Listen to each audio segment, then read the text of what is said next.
Good morning, dear friends. Today we are going to deal with the novel 100 Years of Solitude. This is a novel prescribed to MA Part 1 syllabus. And in this video class, we are going to deal with this novel. I'm Dr. Hemant Pawar.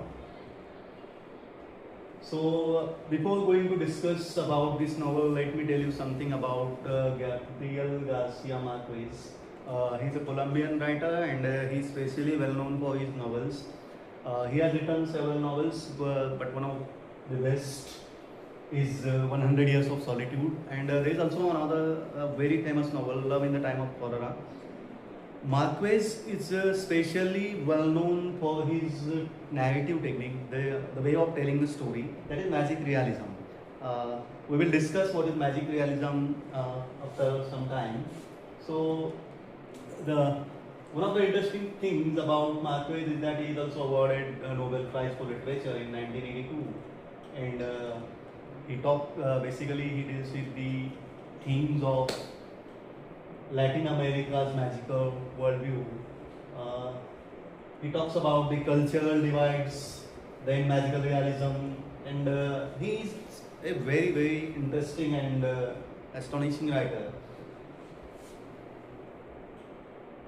Okay, so what generally when we begin to talk about the novel, we should keep in mind that this is a story of the generations. If we look at this slide, you will come to know that this is the family tree of Bendia family. This story is about the life of generations of the Bendia family. So who is the most important character and the protagonist of this novel is Jose Arcadio Bendia. Okay, this is the man who has founded the village. He has actually not founded, actually he has created this village, Macondo, seeking escape from his past. Actually he was living somewhere else, but he does not want to spend his life there. So he decides to take a journey with his wife and some of his friends. They come near a river and at night once they were sleeping, and suddenly this man Jose Arcadio had a dream, and in that dream he had seen a village, and after getting up he decided that I had to form the same village. So that's why he has decided to create a village of his own, and then that is the story of the establishment of Macondo. This is the fictional village in this novel 100 Years of Solitude. If we look at the beginning of this novel, we will understand that this novel is about the life and experiments of Jose Arcadio Bendia. As he has found this village, he has a very famous quote that things have a life of their own. You just need to wake their soul up.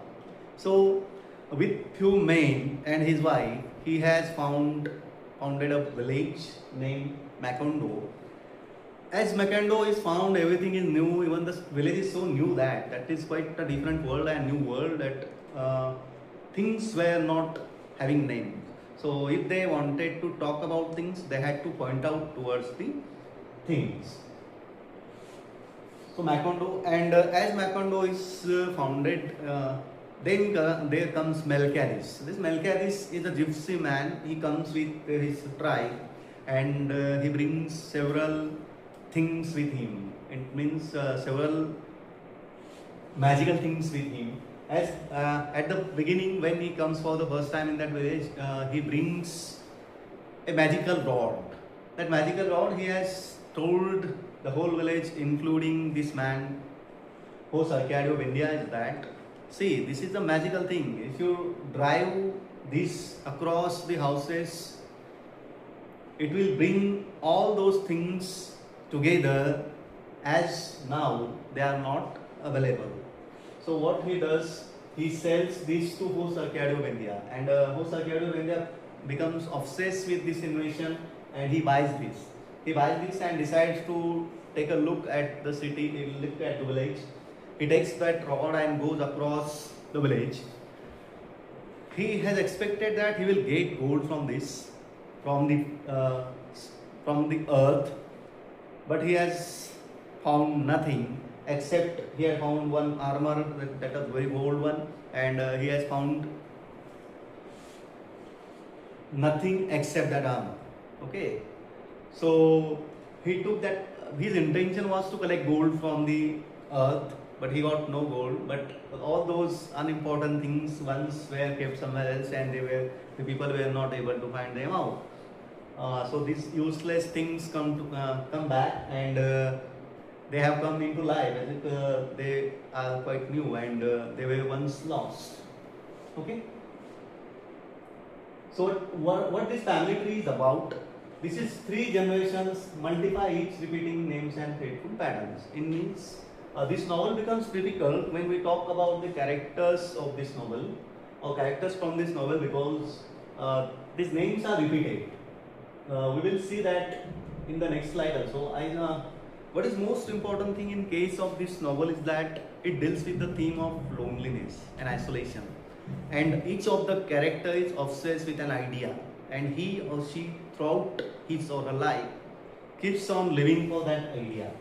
Okay, and there at the end there is a prophecy, and that prophecy is written on the page. Nobody is able to read that or decode that. At the end it is clear. Okay. Okay, see here, this man, Jose Arcadio Bendia, this is the protagonist of this novel, creates a village. Okay, and this village has 21 houses, and these houses are like this in one corner. It means the design of the house was such that each design's house was such that no house would get more than another one. It means everybody would be equal. Everybody would get equal. Okay. So the life is so beautiful. Everything is happy. The name of his wife, Jose Arcadio's wife, is Ursula, and Ursula becomes very unhappy because this man, Jose Arcadio, closes himself in isolation. He has a laboratory, and in that laboratory he tries to find out something. As Melchizedek has arrived at the beginning, he has again bought a magnifying glass, and he showed it to this man, Jose Arcadio, and he buys this. And he considers that this could be a new invention, because in future this would be used as the weapon against the opponent, against the soldiers of the opponent. So that is one thing. Okay, so everything is beautiful at the beginning. Everybody is happy, but suddenly there comes a company, and that company brings many problems with it. Okay, so at the end we see that this it was so beautiful at the beginning, and in this slide you can see that at the end it has been disturbed by the arrival of the company. So what is magical realism? Okay, magical realism, this is a narrative technique. Narrative technique is a way of telling a story, and this technique tells us about two important things. It combines reality with fiction. So that's why it is called magical realism. Marquez has used this technique too much. So that in magical realism we see that flying carpet, levitating place, prophetic dreams. Okay, it means it is a combination of fantasy and reality. Okay. As the third point is that when Malkadis has arrived, and he has also brought with him telescope, and he asked one of the gypsy women to stand at the end of the street, and has kept demonstration of that invention, and he said that in future there will be no time gap. People will be able to see each other even if they are in different places or they are away from one another. So solitude. If we look at the characters of this novel, you will see that Jose Arcadio has a son, Jose Arcadio and Colonel Orling. Okay, so Jose Arcadio, this character is also suffering the same pattern. thinking about the same pattern. Then time. It shows loops and cycles, so history repeating itself. Each of the character repeats the mistake of his predecessors. And love is also the important theme in this novel. Okay, so what are the central characters? Host Arcadio, that is the Host Arcadio Vendia is the protagonist, and Ursula Egarian, she is the matriarchal and witnesses several generations. She is wife of the protagonist, Ursula. Then her Host Arcadio is the founder of this village. The name of the village is Macondo. And he is always obsessed with his ideas. He spends too much time in isolation, doing various experiments. Then we have Pilar Tavera. She is a fortune teller, and she sees the future, it cannot change it, symbolizing acceptance. It means that she symbolizes that fate cannot be changed. You cannot change the fate. So, Orlando Mendia, this is the colonel who fights countless wars. As Host Arcadio is busy with, or is obsessed with his laboratory, this man Orlino is busy with war. He has some fantastic ideas about war. Okay. So what are the narrative technique of this novel? The first is non-linear timeline. The story is told in non-linear way. It means it is not like that, beginning, middle and end. Then repetition. Most of these names are repeated again and again. Host Arcadio India, Host Arcadio, Onlino, Color Onlino. These all names are again and again repeated, and each generation commits the same mistake as their forefathers. So there is a prophecy. At the end, that prophecy comes into significance. The impact and legacy. Okay, this is the masterpiece. This novel was written in 1967. 50 million copies of this book was 50 million copies of this book were sold. It has been translated into many languages, and one of the interesting thing about Marquez is that he has influenced many writers like Salman Rushdie. Okay, this is in Latin America, American movement. Okay, discussion and questions. So, what are the important characters? Which character resonates with most and why? Okay. So, as if we look at the basic characters, we have understood that first Arcadio Vindia, then Arcadio, then Ursula. These characters are always fighting with their life, and it keeps on going.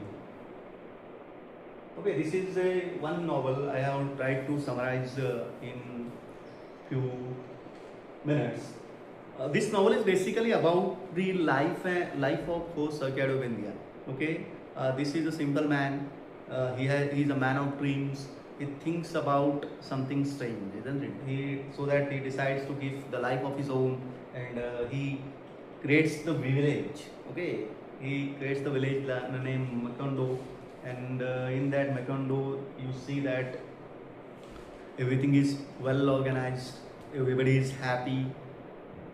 Then comes the company, and it indicates the arrival of colonizers. Then comes in that village the company, and that company disturbs everything. They bring soldiers. Colonel Orlino is also the victim of this company, and the son of host Arcadio is also gone there. Okay, thank you. Okay, dear student, the next presentation of this video is about the next novel, that is The Heart of Darkness. In this video also, I have decided to summarize in short what this novel is about.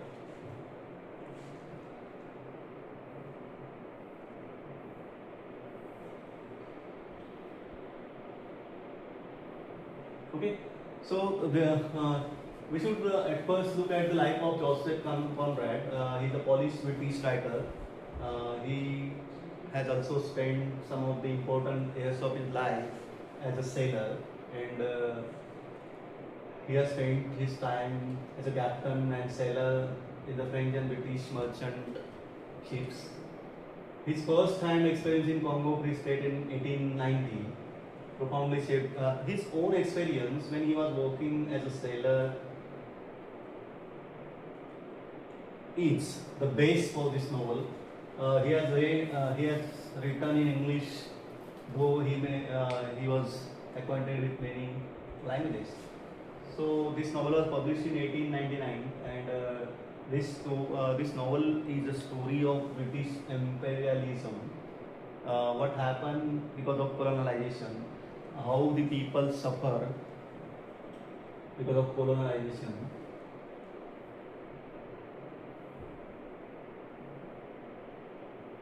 Okay, this if we look at this slide, you will come to know that this is a ship, and the whole story is narrated by narrators, and the whole story is about the people. The whole story about the African people. So the journey of river. This is the frame narrative in which Marlowe, the protagonist of this novel, plays the role of a sailor. He is a sailor on the ship. He begins to tell his own story, so he can be called the first person narrator. Overall, the story is told by the third person narrator. In this story, we see that he recounts his own experiences as a sailor. Marlowe was child, and from that time onwards, he was in love with sailing. He loved traveling by sea, and he has decided to become pilot of a ship. He has a aunt, and she had good connection. So because of her, he has got the job of a sailor. Okay, so coast station. This story is about going to the coast station. Where there is one coast central station, there is also central station, and they move towards the central station, and there is the inner station. This is the journey. Glimpse of colonial expectation. It means we see that how Africans people have been treated. Okay, so in this novel, what happens? This man, Marlowe, leaves for Africa on a ship, and as he attempts to reach to the ship, he is about to. He tells about his own story. He tells his own story, and as he has got the job, and he was about to work as a captain on that ship, but a day before yesterday, when he reached, the ship sank, and it took 3 months to repair that ship. One of the interesting thing about this novel is that Marlowe also describes the staff as a pilgrimage, as if they have they come as if they were going to any pilgrimage. So another central character is Tools. This is also a very important character because he believes in isolation, and this Coos has also come into Africa as an agent. He has decided to civilize African people in that time. He has thought of that. He has his ideas. But actually what happens, that this character Marlowe has been considered, had been thought as the godfather of them. Okay, although he exploits them, he treats them badly, but they like it, isn't it? They consider him as a god. Okay, so Marlowe understand that why this is the central problem, because this man Coos does not treat these people better. They love him, isn't it? So he does not understand this, and he calls it as the hypocrisy. Okay, so what are the basic themes of this novel? One is imperialism. Okay, so Conrad talks about the hypocrisy of colonizers. because they go to these places and they believe that we have decided to civilize, we are about to civilize these people, but they have exploited them, they have treated them very badly. Another theme is racism, and then human psyche.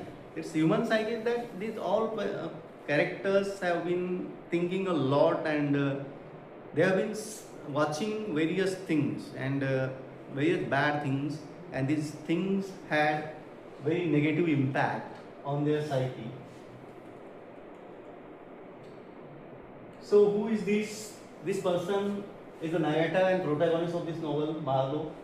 He is considered, he is our guide actually. He tells us about various things he has seen on the river Congo.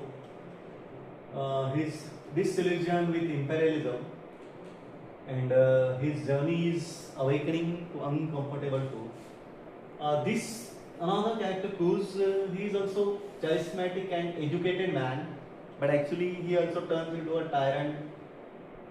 He represents both the potential for greatness and the capacity for absolute corruption. His final words. Yes, one of the interesting thing is that this Cruz is not feeling well. He is alone, and there is one person with him. So what happens so that when he is on the way to die, there is also another person, general manager, and this general manager wants Cruz to die. If Cruz lives long, then the position of general manager will be disturbed. He will be nowhere. So he has also the false intention. And when he dies, when this Cruz dies, his last words were horror, horror, horror. And his beloved, his fiancée, actually she has also taken care of him. She thinks about the idealized memory of her lover. When Marlowe decides to visit,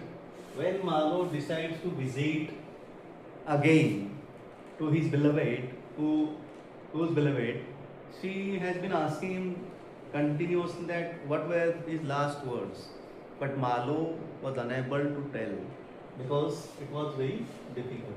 Okay, so this is how the whole novel is about colonization and how these people have been treated by colonizers. Okay, there are certain images and then symbolism. There is a reverse. Reverse symbolizes unconscious and primitive. Then when we talk about the narrative technique, the beginning of the novel, we see that the story is told by the third person narrator, and then Marlowe becomes the narrator, and we come to know the story through his perspective. We can read this novel by using various theories. This is the post-colonial reading can be done of this novel by using the concepts of post-colonial literature. These are the various ways, and very strongly psychological analysis could be done of the characters. You can psychoanalyze the character of Marlowe. These are the various ways we can use.